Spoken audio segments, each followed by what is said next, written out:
the beginner, where do you begin? Where do you start?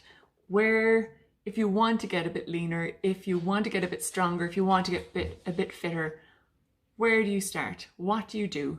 You could start everything together, get a little bit overwhelmed, realize that it's too much to do all at once, and then give up before you've really started. Or you could take some really, really small steps. And I think that's really the easier approach, and it's a more sustainable approach. So when people ask me where they should start, if they want to be healthier, if they want to be leaner, whatever the goals are, I always suggest people start logging their movement and logging their food, or food and drink, or everything that passes your lips. Start writing it down or putting it into an app, whatever way you want to log it, start doing it now. And I'll tell you why. Sometimes people will say to me, Fiona, I want to come and talk to you about my food. I'm getting it all wrong. I don't know what's happening. I don't understand what's going on. And I'll say, okay, first of all, start writing down your food for about a week. Come back to me in a week if you still need help. Maybe I shouldn't be doing that. Maybe I'm losing business in doing that. But about 40% of people go, listen, I never realized that chocolate hobnobs were nearly 100 calories each, or 70 calories each, or whatever they are. And I had 4 of them last night, and I thought that I had created a deficit for myself, but my 4 chocolate hobnobs are just wiping out my deficit. When we start to understand, when we start to actually see what we're eating, and when we start to understand that actually going to the gym 3 times a week only burns an extra 400 calories a week or 450 calories a week, I'm just throwing a number out there, then we start to understand that the activity we thought we had that was burning all this energy, and the food that we thought we weren't eating that we actually were eating but we just weren't paying attention, all becomes very, very clear. Once you've started logging your food, and you can write it down on paper, or you can start putting it into MyFitnessPal, or you can start using the Libro app. My clients use the Libro app. Once you've started to identify the fact that you're overeating biscuits, or you add too much butter to your meals, or you find that your cooking oil is throwing you over the edge, but you really feel you can't cut back anymore. If you feel after you've started logging that you're still doing something wrong and you're not sure where to go with it, the next thing I would do is move more. So if you're already getting about 20,000 steps a day, if you're getting 15,000 steps a day, and you're going to the gym 2 or 3 times a week, well then yeah, definitely it's your food we need to look at, okay?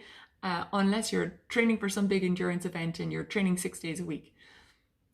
If you find yourself in a situation where you're walking loads, you've loads of steps up on your step counter, you're still going to the gym, you think you're eating well, and you cannot understand why you can't lose weight, yes, then it's time to look at getting help. However, if you're looking at your watch at the end of the day, or your phone, or whatever app it is you use, and you see that you've got 5,000, 6,000 steps up on your step counter, and you're doing Pilates twice a week, and you've got 1 gym session or 2 gym sessions, my suggestion would be you can look at your food and maybe start cutting back some of the high value in terms of energy, low value in terms of nutrition. So we can all identify that stuff in our diets. We know that having a massive chunk of butter on a baked potato isn't going to contribute to us having really glossy hair and being, full of energy and have glowing skin. But we do know it's probably going to contribute to our waistline.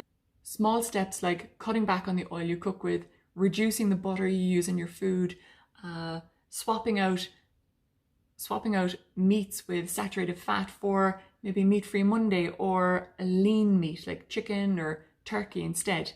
Those little things can help you to reduce the amount of energy you take in on a day-to-day basis. Or you can start moving more, as I said earlier. So getting your steps up, or getting your non-exercise activity thermogenesis, your NEAT, getting those steps up, any of that movement that you do, me moving my hands, shaking my head, that's all NEAT. You can see people who are really nervous and are always agitated, are always those individuals who are quite lean. That's because their NEAT is very high. That movement that they're doing on a continuous basis is burning energy all the time. If you're the type of person who's happy to sit back in the desk at lunch and not go anywhere for your lunch break, or if you are sitting all the time, you need to get your movement up. if you want to burn more energy. These are your starting points. Have a look at the food you're actually eating and be really honest with yourself. Every time you walk into a shop, every time you sit down or somebody hands you a coffee, every time you do something like that, it might be the 5 lattes that are throwing out your balance. Everything that passes your lips, take a photo of it, and when you sit down in the evening, list it all out. Even walking past that box of chocolates in the office, if you're going to put your hand in the box, you have to log it, because all these things add up. So you have to be really honest with yourself in the food you're eating or what you're drinking, and be realistic in terms of how much movement you're actually going to be able to do. So if you're in a really, really high stress job that has you at the desk all day, you're not going to say to yourself, right, every 10 minutes I'll get up and do 10 jumping jacks. But maybe you will be able to set your alarm for once an hour or once every 2 hours, and you can go out into the stairwell and do the steps 3 times. Or maybe instead of sitting at your desk at lunchtime, you might take 10 minutes to go for a brisk walk. These are your starting points. If you've looked at these things and you still need help, you're still totally flummoxed as to what to do next, you can either sign up for one of my programs, link is below, or send me a line and I'll see what I can do to help you.